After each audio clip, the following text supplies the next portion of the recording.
우리가 성경을 읽을 때마다 그 창세기면 창세기의 핵심되는 구절이 뭐냐, 그 어떤 책이든 핵심되는 구절이 있습니다.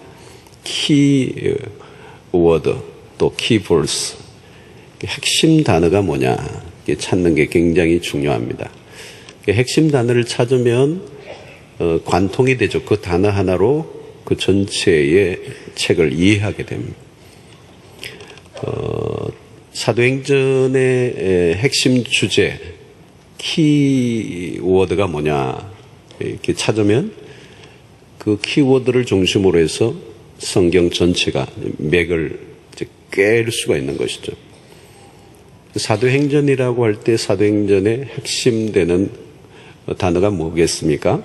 사도가 나오니까 사도일 것 같기도 하고, 사도행전이니까.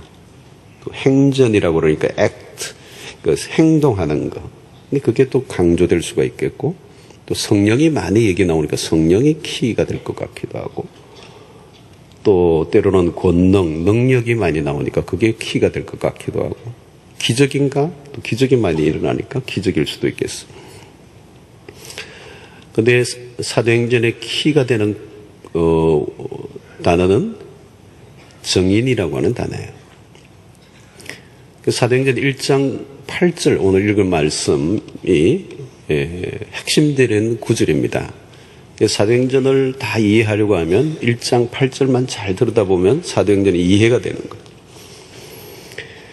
자, 오늘 이 18장에서, 이 1장 8절에서 이 구절이 얼마나 중요한가 하면 기독교가 유대라고 하는 이 지역에서, 한 국가, 한 부족에서 이 변방의 종교로 끝나지 않고 온 세계로 확장될 수 있게 만든 핵심이 뭐냐. 이 1장 8절이 우리에게 가르쳐주는 거예요. 오늘 2000년의 역사가 지나오는 가운데 모든 문화를 뛰어넘고 모든 민족을 뛰어넘고 모든 경계선을 뛰어넘어서 지역과 시간의 공간을 넘어서 오늘 한반도 이 구석진 한 모퉁이에 있는 조그만 나라에 오늘 이 21세기에 오늘 이 자리에 앉아서 이 복음을 우리가 알고 믿고 구원을 얻어서 이 자리에 나와서 예배를 드리는 거죠. 이게 사도행전 1장 8절이 이루어진 현장에 지금 우리가 있는 거예요. 그런데 이게 어떻게 이제 이런 일들이 일어나게 되는가? 그 키워드가 정인이라는 거예요. 정인. 그래서 하나님의 관심이 어디 있느냐? 정인에게 있다는 거예요. 그래서 별별 희한한 많은 것들이 이제 동원되는데 그 모든 것들이 정인의 역할을 감당할 수 있도록 만들어진 많은 무대에 불과한 거죠. 그래서 하나님은 이 정인의 관심을 갖고 그 정인이 정인의 역할을 잘 감당할 수 있도록 모든 것들을 동원하시는 그걸 우리 이제 사도행전을 통해서 배우게 되는 것이죠. 그러면서 우리가 만약에 오늘 시대에 정인이 된다면 또 그 어떤 일들이 일어날 것인가 이런 것들을 기대해 볼 수도 있는 것입니다. 주님은 본격적으로 하나님의 나라가 확장되어져 가야 할 시점, 다시 말하면 예수 그리스도가 십자가에 죽으시고 부활하신 다음에 부활하신 몸으로 많은 사역을 좀 감당하시면 좋겠는데 부활하신 분이 그냥 하늘로 승천해 버리셨어요. 그리고 난 다음에 아주 소수의 볼품없는 제자들에게 많은 걸 다 맡겨버리고 한 거예요. 그러면서 그 제자들에게 하신 말씀은 엄청난 거예요. 너희는 가서 모든 민족으로 제자를 삼아라. 한 번도 비자 받아본 적도 없는, 이웃나라도 가본 적이 없는 촌사람 갈릴리 사람들, 아주 볼품없는 공부도 제대로 못한 몇 사람에게 모든 민족으로 제자를 삼아. 이 과대망상증 환자 아니겠어요? 그리고 오늘 또 여기 보십시오. 1장 8절에 너희는 가서 모든 예루살렘과 온유와 땅끝까지 이르러 내 증인이, 어디까지요? 땅끝. 땅끝이 어딘지도 모르는 그 시대에 땅끝까지 이르러 내 증인이 되리라. 이 허구 같은 얘기를 하는 거예요. 오늘 여기에서 정인이라고 하는 것에는 다른 어떤 수식어가 붙지 않아도 됩니다. 조건은 딱 하나요. 예수 그리스도의 십자가 부활을 목격한 사람이 되는 것이죠. 이것은 역사에 없는 하나님의 아들이 메시아로 오셔서 그가 인간을 위하여 죽으시고 죽으신 분이 다시 예언대로 살아나셨다라고 하는 이 사실을 목격한 사람. 다른 어떤 특별한 직분을 받을 필요가 없어요. 이 증인이라는 말은 임무를 말하는 거예요, 임무. 우리는 어떤 직분에 대해서 이제 관심을 많이 갖는데 1장 후반부에 가면 무슨 얘기가 하나 나오나 하면 가룟 유다를 대신해서 한 사람을 마치 복을 선거하듯이 제비를 뽑아가지고 가룟 유다 대신으로 마띠아라고 하는 사람을 세우는 장면이 나옵니다. 12사도 중에 한 명을 채운 거죠. 근데 왜 채웠는지에 대해서는 명확하게 성경이 해석하지 않아요. 그리고 마띠아라고 하는 사람은 그때 나온 이후로 나오질 않아요. 왜 뽑혔는지 모르겠어요. 왜 뽑았는지도 모르겠어요. 12명 중에 한 명이 빠졌으니까 채워야 되는 12명의 숫자에 갇혀 있는지도 모르겠어요. 그러니까 사도행전은 어떤 제도적 교회 안에서의 직분에 관심을 갖고 있지 않고 초점을 어디에 두고 있느냐면 증인에게 두고 있다는 거예요. 그 증인은 직함이나 감투가 아니고 중요한 것은 역할, 어떤 임무에 초점을 맞추고 있다는 거예요. 증인은 우리가 노력한다고 되는 게 아니라 1장 8절의 말씀에 의하면 성령이 임하셔야 된다는 거예요. 성령이 임하신다는 것은 전적으로 증인을 세우기 위한 목적입니다. 제자들은 예수의 십자가 부활을 직접 목격했지만 증인이 되지 못했어요. 그리고 예수님의 십자가 부활을 사건을 생생하게 목격한 사람들, 그 시대에 예수님이 십자가 사건이 일어난 이후 주후 최소한도 30년에서 60년, 멀어서는 70년이 지나버리면 그것을 목격한 사람들이 다 죽고 난 다음이라면 이 증인의 역할을 누가 할 수 있을 것인가? 시간과 공간을 넘어서서 이것을 계속적으로 증언해 줄 사람이 필요한데 그게 과연 가능한가?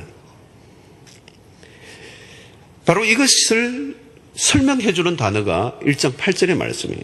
오직 성령이 너에게 임하시면 너희가 권능을 받고 예루살렘과 온 유대와 사마리아와 땅끝까지 이르러 내 증인이 되리라. 여러분, 육안으로 직접 목격한 것보다 성령이 임하시면 더 확실하게 믿어지는 거죠.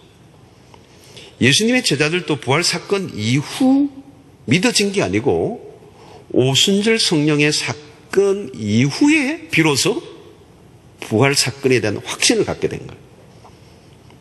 그러므로 여기에서 말하는 증인이란 단순히 본 사람을 의미하는 것이 아니라 본 사실에 대한 내적인 깊은 확신을 가지고 그 확신에 진리를 걸 수 있는 사람을 증인이라고 말하는 거예요.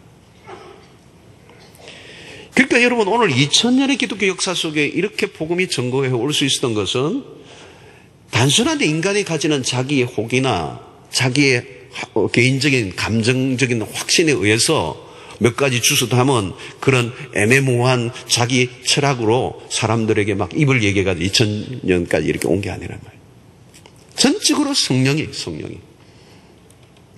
증인이라는 단어는 아주 강한 단어예요. 스트롱 워드예요. 무서운 단어예요, 여러분. 제가 자주 얘기한 적이 있습니다만 이 증인이라는 말, 위트니스라는 말은 이 말투스라고 하는 헬라어의 영어 단어로 머트라고 하는 순교자는. 그러니까 자기가 알고 있는 진리에 생명을 바치기까지 확신을 가지는 그 상태를 우리는 증인이라고 말하는 거예요. 그러니까 이것이 기독교의 맥을 이어 오실 뿐만 아니고 주님이 오실 때까지 모든 운명이 어디에 달려있냐? 증인에게 달려있다. 증인이 입을 닫으면 그것을 끝이 나는 거예요. 증인이 입을 열어줘야 되고 나팔을 불어야 되고 누가 무슨 소리를 해도 때로는 반대에 부딪혀도 증인은 자기가 본 것에 대해서 말할 수 있는 담대함이 있어야 되는 거예요. 증인이 하는 증언은 청기예요. 청기를 누설하는 거잖아요. 사람들이 영혼을 죽이고 살릴 수 있는 일들이 일어나는 것입니다. 그 증인이란 우리의 편에서 주먹을 쥐고 막 머리를 쥐어 뜯는다고 되는 게 아니라 성령이 임하셔야 가능하다는 거예요. 여러분, 우리가 교회 신앙생활이 그런 거예요. 여러분, 본다고 믿는 게 아니에요. 믿어야 보이는 거예요. 이 성경도 그렇습니다. 이해해져야 믿는 게 아니고 믿어야 이해해지는 거예요. 이거를 해결이 안 되면 일평생 가는 거예요. 일평생. 이게 막 머리로, 이 안 되는 머리로 하나님을 주워 담으려고 하니까 담아지나요? 누가 그러잖아요. 이해되어지는 하나님이라면 하나님이 아니잖아요. 근데 그것을 자기의 논리로 자꾸 집어넣으려고 하니까 이게 안 받아들여지는 거예요. 여러분, 본다고 증인이 아니고 믿어야 증인인데, 예수님도 이 도마에게 나중에 나타나셨죠. 있을 때 없는 사람들이 항상 문제예요. 근데 예수님이 다시 나타나셔가지고 도마 때문에 한 번 더 오신 거 아니에요. 방문을, 신방을 2번 하신 거예요. 그리고 도마에게 한 말이 뭐냐면, 너가 본 거로 믿느냐, 보지 못하고 믿는 자가 복이 있다 그랬어요. 이게 보지 못하고 믿는다는 게 도대체 뭐냐? 이해가 잘 안 되는 거죠. 근데 그것이 바로 오늘 1장 8절에서 말해서 성령이 임하시면, 그 성령이 임하시면 우리의 영혼의 문을 여는 거죠. 믿음은 우리의 시력, 이 육안이 아니고 영안이 열려야 되는 거예요. 내면의 불을 밝혀주어서 내면 속에 자각과 확신이 찾아오고 진리가 뚫고 들어오는 거죠. 그 성령이 우리로 하여금 확실하게 믿게 하는데 어느 정도 믿게 만드느냐 하면, 마치 예수 그리스도가 십자가에 못 박혀 있을 때 그 자리에 있었던 것처럼, 예수가 부활했을 때 그 자리에 내가 있었던 것처럼, 마치 예수 그리스도가 십자가에 못 박혀 죽었을 때 그 피가 막 나에게 튀는 것처럼, 예수 그리스도의 십자가 부활 사건이 정말 부인할래 부인할 수 없을 만큼 강력하게 내 영혼을 사로잡는, 그러니까 시간과 역사와 공간을, 문화를 넘어서서 오늘의 지금 여기의 사건으로 재현되게 만드는 능력이 누가 있다고요? 성령이 하시는 거라. 지금도 성령이 끊임없이 그리스도인들을 증인으로 만들고 있어요.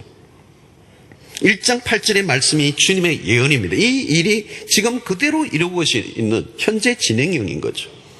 그래서 사도행전은 끝나지 않은 책이다, 이렇게 말합니다. 28장으로 끝나지만 사실 28장에 보면 바울이 로마로 배를 타고 호송되어 가는 과정. 그 과정은 용두사미처럼 초반전에 사도행전이 뜨겁게 불같이 일어났는데 마지막 장면은 사도 바울이 죄인이 되어서 호송이 되어서 로마로 가는 것으로 끝나는 거예요. 그러니까 어찌보면 뭔가 용두사미처럼 이렇게 꼬리가 이렇게 감춰지는 것 같은 느낌이 들지만 사실은 로마로 호송되어 가는 바울의 그 배는 그냥 배가 아니에요. 그래서 아놀드 토인비가 얘기했던 것처럼 바울을 싣고 가는 그 배는 유럽의 문명을 싣고 가는 배라는 거예요. 한 사람의 증인이 터뜨려 놓을 그 메가톤급 폭탄, 이 복음의 능력. 로마서 1장 16절에서 얘기했던 것처럼 이 복음은 모든 믿는 자에게 구원을 주시는 하나님의 두나미스라, 다이너마이트, 강력한 파워가 있단 말이죠. 그래서 이 사도행전은 지금도 계속 쓰여지고 있고 1장 8절의 예언은 계속 지금 가고 있는 거예요. 예루살렘과 온 유대와 사마리아와 땅끝까지. 그 땅끝이 오늘 여기까지 왔어요. 지금도 사도행전은 계속 쓰여지고 있는 거예요. 사도행전은 28장으로 절대 끝나지 않았어요.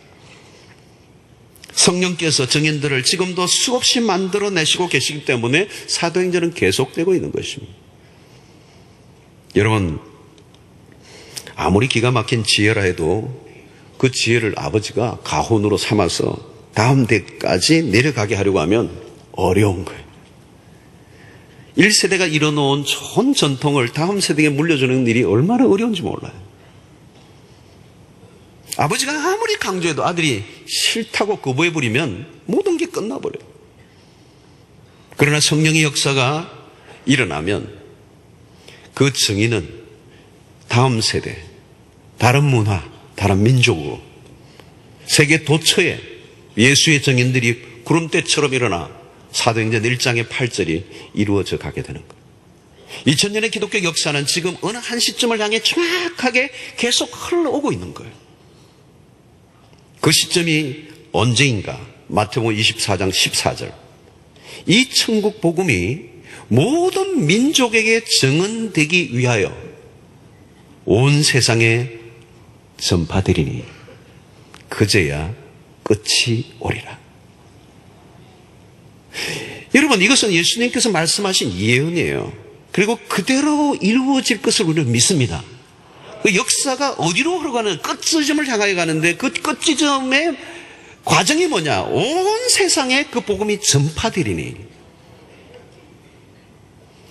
천국 복음이 모든 민족에게 증언되기 위하여 온 백성에게 전파될 것이다. 그제야 끝이 오리라. 근데 이 말씀을 하고 몇 구절 다음 넘어가면 마태복음 24장 35절에 주님은 다시 한번 못을 박아요. 그 말씀이 뭡니까? 천지는 없어질지언정 내 말은 없어지지 아니하리라. 마태복음 24장 14절의 이 말씀, 이 천국 복음이 모든 민족에게 증언되기 위해 온 세상에 전파되리니 그제야 끝이 올 것이다 라고 하는 이 말씀을 하시고 몇 절 후에 천지는 없어질지언정 내 말은 없어지지 않을 것이다 라고 하는 이 말씀을 하신 이유는 뭘까요? 오늘 24장 14절의 말씀은 반드시 이루어질 것이라고 하는 것을 재차 강조하신 거예요. 그러므로 1장 8절의 말씀은 오늘도 계속 진행 중이고 역사의 마지막 달을 향해 쉼 없이 두벅두벅 걸어가고 있는 거예요. 그러므로 오늘 마지막 온 민족에게 복음을 전거되기 위해서 예수의 증인을 하나님이 붙들고 계세요. 각 곳에 일으키고 계시고 이 증인은 사라지지 않아요. 이 증인은 누구도 없앨 수가 없어요. 누구도 막을 수가 없어요. 지금도 경계선을 뛰어넘고 이슬람권이나 중동의 어마어마하게 어려운 지역에도 곳곳에 하나님이 증인들을 심어 놓으셨어요. 지금도 기가 막힌 일들이 일어나요. 여러분, 지금 웬만한 나라, 입국이 안 되는 나라가 없어요. 이제 이런 마지막 때가 온 거예요. 철통 같은 공산권이 다 무너지고 모든 나라들이 지금 경계선이 없어요. 그냥 비행기가 막 하루 만에 다 가는 거예요. 우리 대한민국 패스포드 지금 온 세계 국가의 패스포드가 그냥 A급이잖아요. 거의 다 가요, 다. 여러분, 이것은 하나님 우리에게 기회를 주셨어요. 출입이나 여행이 자유로워졌어요. 마음만 먹으면 우리는 어떤 기회를 통해서 증인의 삶을 살 수 있는 기회를 주님이 열어놓아 주셨습니다. 지금은 예수의 증인이 필요해요. 주님은 증인을 찾고 계세요. 딴 것 찾는 게 아니라 주님은 증인에 관심이 있어요. 증인의 역할을 할 사람을 기다리는 거예요. 왜? 그것이 오늘날 2000년의 기독교 역사를 움직이기 위한 복음을 말하는 목격자이기 때문에. 그게 교회를 오늘 이루은, 오늘 여기 오늘 시대를 넘어서서 우리가 복음을 듣게 된 이유예요. 주님은 증인의 역할을 감당할 교회를 찾고 계세요. 믿는 사람들끼리만 모여 날마다 예배하고 청교하는 교회보다 예수의 증인의 역할을 감당할 교회와 사람을 찾고 계시는 거예요. 예수의 복음을 들고 원색적인 삶을 살아갈 잡초 같은 신앙을 가진 사람들이 사실 오늘 2000년의 기독교 역사를 이끌어온 거예요. 주님은 오늘 8절에서 오직 성령이 너희에게 임하시면 너희가 권능을 받고, 왜 여기 권능을 약속하십니까? 증인의 삶이 그만큼 어렵고 위험하기 때문에.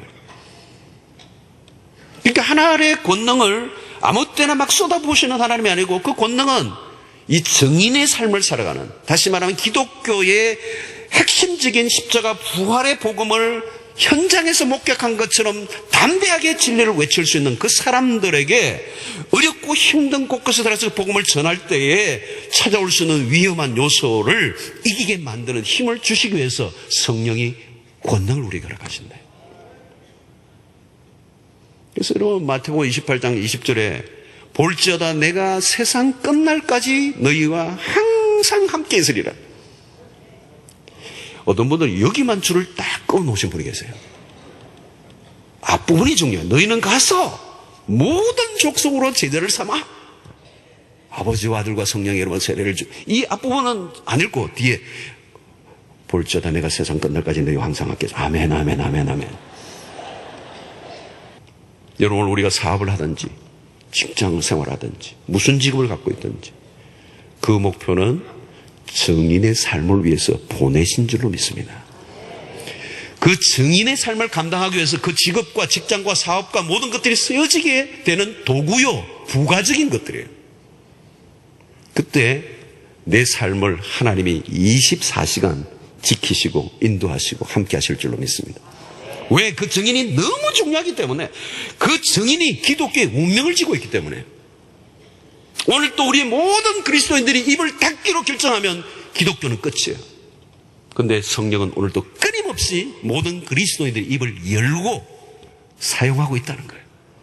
그래서 오늘 또 중국에서, 인도에서, 아프리카에서, 중남미에서 지금도 복음이 불기가 지는. 오늘 우리 교회가 40년 동안 주님이 선교에 헌신해 오게 하셨어요. 저는 호주의 데이비스 선교사를 파송했던 빅토리아, 그 멜번에 있는 빅토리아 장로교회 센터에 있는 그 교회를 제가 여러 번 갔었어요. 지금도 건재한 교회. 호주교회가 녹록하지 않고 쉽지 않지만 쇠퇴했지만 그 데이비스 선교사를 파송한 그 교회가 건강하게 서 있는 걸 봤어요. 할렐루야. 주님께서 우리를 이제 40년 몸집이 많이 커졌어요. 몸집이 크다 보면 비계도 많이 끼게 되고 우리 불순물이 찾아올 수도 있어요.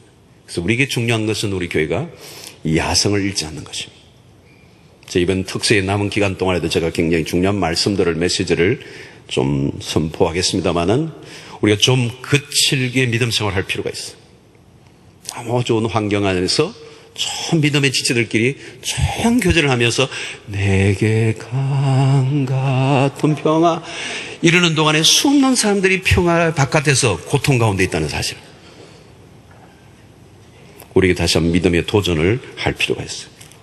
그래서 오늘 우리의 직분이 집사든 그게 권사님이든 장로님이든 목사님이든 목자든 정인으로서의 목자, 정인으로서의 목사, 정인으로서의 교사, 정인으로서의 권사, 정인의 역할을 빼고 그 일을 한다는 것은 의미가 없다. 오늘 피의 대가를 통해 받아든 이 구원의 복음을 나만 즐기고 있다면 그건 정상적인 믿음이라고 할 수가 없습니다. 피의 복음이 교회 안에서 바깥으로 흘러가야 될 줄로 믿습니다. 나도 살고 다른 사람도 살려야 합니다. 침묵하면 죄가 큽니다. 그래서 바울 사도는 이 복음을 전하지 않으면 내게 화가 미칠 것 같다. 그래서 복음이 얼마나 강력한 하나님의 원하심인지를 그걸 깨달았던 거죠. 하나님의 역사를 가장 구체적으로 경험할 수 있는 순간은 언제냐? 바로 정인으로 살 때예요.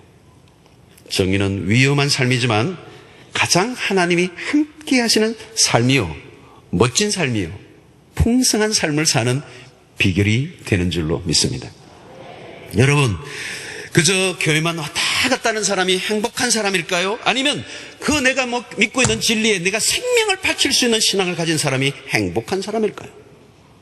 주의 영이 임하심으로 한 사람도 빠짐없이 그 진리, 십자가 부활의 복음에 내 심장이 뛰는 정인된 여러분들 모두가 되시기를 바라고, 이 나에게 주신 이 영광스러운 이 복음을 달마다 나팔을 불고 또 그 일을 하는 이들을 위하여 기도하고 후원하는 일에 쓰임받는 여러분들 되심으로 말미암아 예수의 정인이 누리는 축복을 여러분들 모두가 누리시기를 바라고, 마지막 날에 주님이 그러실 거예요. 너가 땅에서 나를 너무너무 어려운 환경 속에서도 내 이름을 시인하고 시인했어.